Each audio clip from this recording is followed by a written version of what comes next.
Assalamualaikum warahmatullahi wabarakatuh. Saya djiktigercool mewakili Presiden Joko Widodo mengucapkan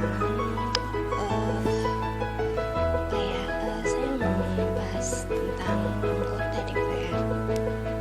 Anggota DPR itu tidak rakus. Cuman karena anggota DPR kebanyakan dengan rakyat, jadi ya kebanyakan kasih tugas gitu. DPR kita curiga, kita berpikir positif aja.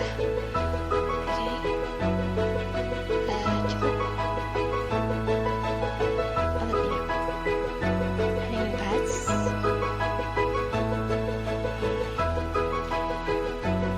Jangan lupa dikasih